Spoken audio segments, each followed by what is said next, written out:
दोस्तों, आज एक बार फिर आपके सामने एक बड़ी बेहतरीन कहानी लेकर आया हूँ। जब इस कहानी को मैंने पढ़ा तो मुझे लगा कि इस कहानी को आपसे ज़रूर बांटना चाहिए, साझा करना चाहिए। बदले की भावना इंसान को अंदर से जला देती है और बहुत बुरी तरह जला देती है। दक्षिण अफ्रीका के राष्ट्रपति बनने के बाद एक बार नेल्सन मंडेला अपने सुरक्षा कर्मियों के साथ एक रेस्टोरेंट में खाना खाने गए और लाजमी है कि सबने अपनी अपनी पसंद का खाना ऑर्डर किया और खाने का इंतजार करने लगे। उसी वक्त मंडेला जी की सीट के सामने वाली सीट पर एक व्यक्ति अपने खाने का बड़ी बेसब्री से इंतजार कर रहा था और मंडेला जी ने उस व्यक्ति को देखा और अपने एक सुरक्षा कर्मी से कहा कि जाओ उस व्यक्ति को यहां बुला के ले आओ। और ऐसा ही हुआ, उस व्यक्ति को बुला लिया गया। खाना आने के बाद सभी खाने लगे। अब वो आदमी भी अपना खाना खाने लगा, पर खाते वक्त उसके हाथ कांप रहे थे। ये सब नजारा सुरक्षा कर्मी देख रहे थे।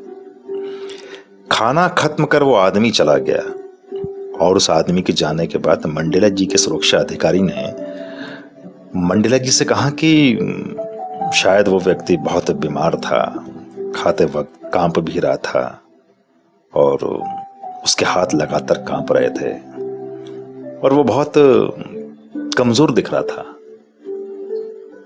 मंडेला जी ने कहा, नहीं, ऐसा नहीं है। वो आदमी उस जेल का जेलर था जिसमें मुझे कैद रखा गया था और जब कभी मुझे यातनाएं दी जाती थी और मैं कर्राते हुए पानी मांगता था तो ये आदमी मेरे ऊपर पेशाब कर देता था।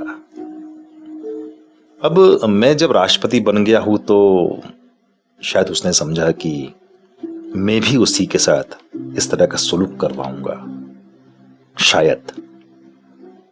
पर मेरा चरित्र ऐसा नहीं है।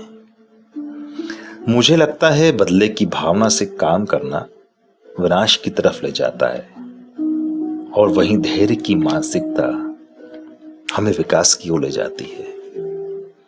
बस दोस्तों, ये कहानी आपसे साझा करने का यही उद्देश्य था कि बदले की भावना हमें अपने विचारों का गुलाम बना देती है और हमारी सोचने समझने की शक्ति सब खत्म कर देती है।